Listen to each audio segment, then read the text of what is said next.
जी, ये पत्रकारों की पेंशन पर आपका टेक क्या है? विनोद जी ने बहुत विस्तार से कह दिया, मैं मोटे तौर पर उससे सहमत हूँ। मतलब पेंशन टाइमिंग की बात है और मैं समझता हूँ कि स्लैब के हिसाब से भी कर दिया जाए कि ठीक है जिनको जरूरत है। और पेंशन का मतलब तो वो है कि जो एक्टिव तौर पर जर्नलिस्ट नहीं है, जो छोड़ चुके हैं, जो छोड़ चुके, रिटायर हो चुके हैं, तो उसका कोई बहुत, लेकिन मैं समझता हूँ कि ये बहुत बड़ा इशू नहीं है कि कितना बड़ा इशू होगा, कितने बड़ा सरकारों में क्या भूमिका होती है और क्या तय होगा, पत्रकारों को कितना देना चाहिए। ये सही बात है कि जितनी लड़ाई लड़ते हैं हम लोग, कितना क्या हो रहा है। 6,000 से 15,000 बहुत बड़ा जंप है और इलेक्शन के समय दिया गया। 100% से ज्यादा है। 100% ऑलमोस्ट 150 गुना है।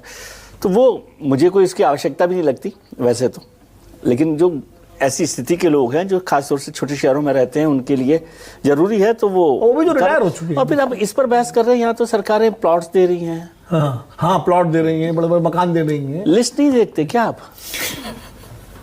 वो है रिश्वत।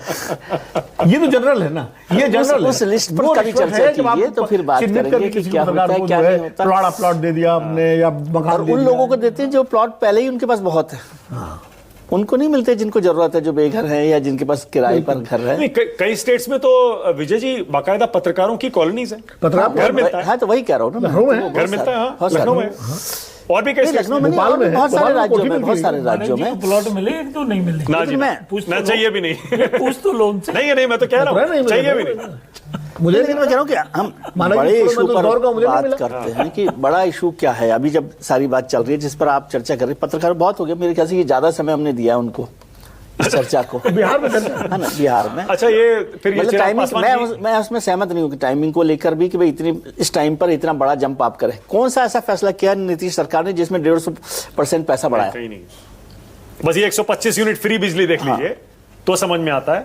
और बाकी हाँ, ये जो विधवा पेंशन बढ़ाई है, वृद्ध विधवा दिव्यांग पेंशन, ये भी 400 से 1100, वो भी इलेक्शन के बाद, इलेक्शन के दौरान ही किया क्या ना, तो वही कह रहा हूँ इलेक्शन के बाद, वो भी अच्छी 150%।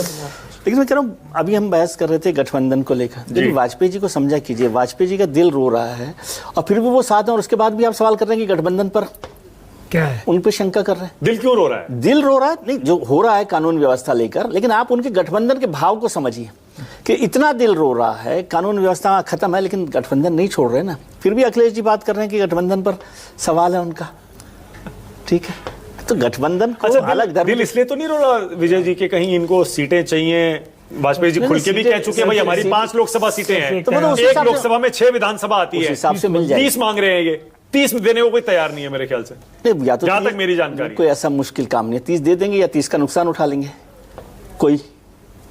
देखो भाई, मेरी जानकारी विजय जी ये है, मैं ये कह रहा हूं 18 से 22 सीटें एलजेपीआर को देने की चर्चा हो रही है और एक राज्यसभा सीट भी देने की चर्चा। इस पर हमको नहीं पता, मैं तो ये कह रहा हूं नीतीश जी को तय करना है कि वो सीधे 30 सीटें देना चाहते हैं पासवान जी को, जो भी जितनी मांग रहे हैं, या उतने का नुकसान उठाना चाहते हैं। तय करना ये तय करना है। और आप हमेशा चिराग जी को अकेला क्यों छोड़ते हैं?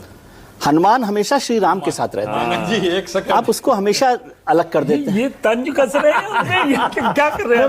एक मुहावरा हमें भी टाइम